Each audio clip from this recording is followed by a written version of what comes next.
tema que resulta tanto más relevante que todos los anteriores y tiene que ver con la conducta de los funcionarios o servidores públicos. Nuestra conducta está de alguna manera regulada a través de un código de ética que tiene su ley y tiene su reglamento. Entonces yo creo que viene acá un elemento importante. ¿Y cuál es ese elemento importante que hay que analizar?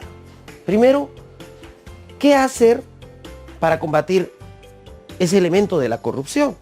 Y dentro del marco de las acciones del Estado para luchar contra la corrupción, van a definirse tres elementos básicos.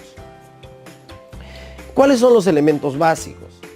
Primero, pues el elemento normativo, es decir, las normas que van a regular la conducta de las personas, digamos, nuestro código de ética y su reglamento. El segundo elemento de las políticas vinculadas a la lucha contra la corrupción tiene que ver con el elemento punitivo. El Estado tiene que sancionar esas desviaciones corruptas. O sea, a aquellos que cometen ese acto corrupto, tiene el Estado que sancionarlo. Pero tanto más importante que lo otro es el de difusión, el de concientización. El Estado tiene que concientizar, tiene que explicarle a todos aquellos que actuamos en el ámbito público y a aquellos que por su accionar privado ocasionan que el funcionario o servidor público cometa un acto irregular.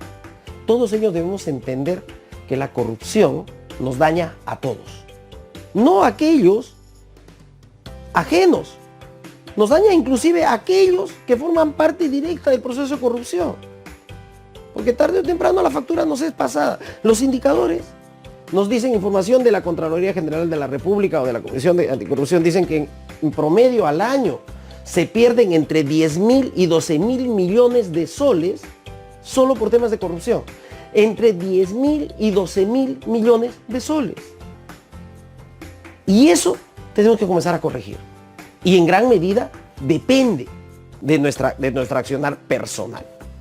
Y esto está regulado pues en el Código de Ética. Pero para situarnos, evaluemos un poquito dos análisis que se hacen de la corrupción. Uno, vinculado, oye, ¿en qué escenarios puede ocurrir el acto de corrupción?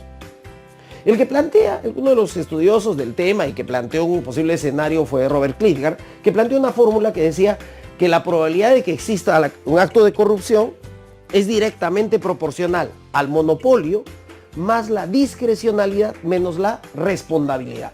Entendiendo la responsabilidad como el accountability o la rendición de cuentas, es decir, la obligación de los funcionarios o servidores de rendir cuentas de sus actos. Muy bien. Entonces, dentro de ese contexto, primer elemento proclive a la posibilidad de un acto de corrupción es ese. Oye, si en una decisión que va a tomar una entidad del Estado, un funcionario, un pequeño grupo de funcionarios, decide durante todo el ciclo de la toma de decisiones, hay un monopolio. Si la norma me permite tomar decisiones de carácter discrecional y ese ambiente, ese escenario para la toma de decisiones es extremadamente amplio, también surge la proclividad o la posibilidad, digamos, de que cometa un acto de corrupción. Y si además no hay rendición de cuentas, no hay transparencia en el accionar del funcionario, la probabilidad de que ocurra un acto corrupto se incrementa. Esto asociado a qué debemos hacer al interior de nuestras organizaciones. Usar la fórmula esa que es C igual M más D menos R, simplemente para hacer un análisis si dentro de nuestra organización hay situaciones o elementos en los que podría generarse el acto de corrupción. Pero, oiga, el hecho que haya un escenario proclive no implica necesariamente que los que estamos involucrados en ello cometamos un acto de corrupción. Entonces surge otro análisis y es el elemento de la motivación. ¿Por qué las personas caen en el escenario de la corrupción? Y para esto, Donald Krese planteó un famoso triángulo de la corrupción. Y dentro de ese triángulo decía, oye, el primer elemento que podría desencadenar un acto de corrupción va a ser la oportunidad. ¿Y qué es la oportunidad? El escenario en el que yo puedo cometer algún acto. Bueno, yo soy el tesorero, administro el dinero, pues, tengo la oportunidad. Yo soy el logístico, es el que hago las compras, tengo la oportunidad. Yo soy el alcalde y puedo permitir autorizarle a alguien algo o transferir recursos. Tengo la oportunidad. Es decir, en toda la gestión tenemos oportunidad de cometer un acto de corrupción. Todos. Inclusive el portero para permitir pasar a alguien o no a una organización. Todos. Pero el hecho de tener oportunidad no implica que tengamos que cometer un acto de corrupción. Esa figura de que en arca abierta el justo peca no es un elemento posible de ser generalizado.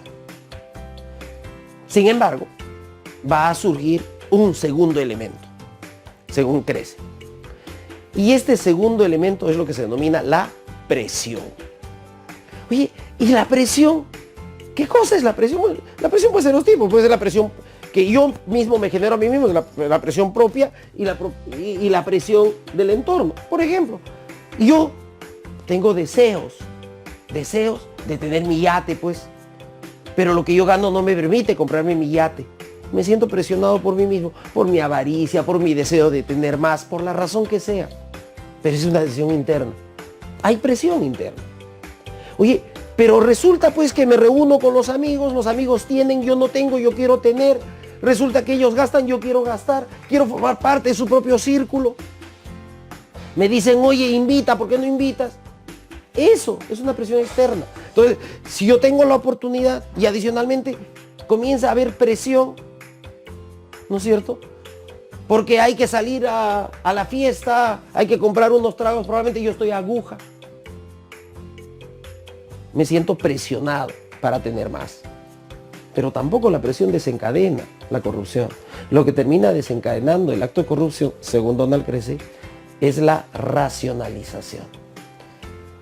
Ese elemento en el que uno dice, me lo merezco. Solo es esta vez. No va a volver a pasar. Oye, pero si yo trabajo más que mi jefe y él gana más que yo, en realidad, yo soy el que se lo merece más. Es un tema de justicia. Entonces, cuando uno racionaliza y determina para sí mismo que él realmente merece ese resultado del acto de corrupción, se desencadena el acto de corrupción. Entonces tenemos dos criterios de análisis. Oye, el escenario donde en un contexto en el que haya mucho monopolio, mucha discrecionalidad y poca transparencia o rendición de cuentas, la probabilidad de que ocurra el acto de corrupción se incrementa. Pero si a eso le adicionamos la parte motivacional vinculada a la oportunidad, a la presión y a la racionalización, el tema de la corrupción se va a desencadenar.